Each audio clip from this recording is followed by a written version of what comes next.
नाजरीन आसाम खबर शेयर कंदासीं मेहर खां रादो न्यूज़ जे रिपोर्टर शाहिद महेसर जी। मेहर भरिसां ए सेक्शन थाणे जी अदगोठ मंझण में विरोही ऐं तन्हा बिरादरी जी ॿिनि धुरियुनि में झगड़ो थी पियो, जे दौरान धुरियुनि पारां फायरिंग जी ॾे वठ ते जॾहिं त गोली लॻण सबबि वाटेड़ो मोहम्मद हसन वलद अहमद अली खोसो ज़ख़्मी थी पियो। ज़ख़्मी नौजवान खे तालका अस्पताल मेहर आंदो वियो, जॾहिं त धुरियुनि में छिकताण तेज़ थी वई। ज़ख़्मी जे वारसनि ॿुधायो त तुन्या ऐं विरोही बिरादरी जी ॿिनि धुरियुनि में झेड़ो हलंदड़ हुयो।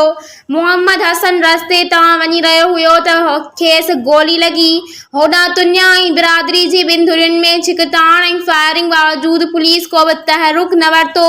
धुरियुनि में छिकताण जारी आहे। अस्सलाम वालेकुम, मैं हूं आमिर हुसैन अल रहीम मार्केटिंग की तरफ से। फरहान अली वारिस सिटी जो कि सेफ एंड सिक्योर प्रोजेक्ट है और तमाम इदारों से मंजूर शुदा है, प्री लॉन्चिंग के बाद अब करने जा रहे हैं अपने प्रोजेक्ट को लॉन्च। प्री लॉन्चिंग रेट्स जो कि 180 गज का प्लॉट 3,36,000 का था और उसकी इंस्टॉलमेंट थी 5,600 और अब करने जा रहा है इसको 5 लाख पे।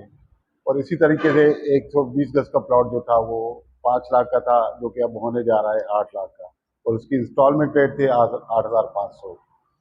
प्रोजेक्ट पर डेवलपमेंट का काम बहुत तेज़ी से जारी है, तो आज ही अपना प्लॉट जल्द अज जल्द बुक करवाएं 1 जून से पहले और अपना फ्यूचर सेव करें, अपने बच्चों का फ्यूचर सेव करें। बहुत शुक्रिया, अल्लाह हाफिज़।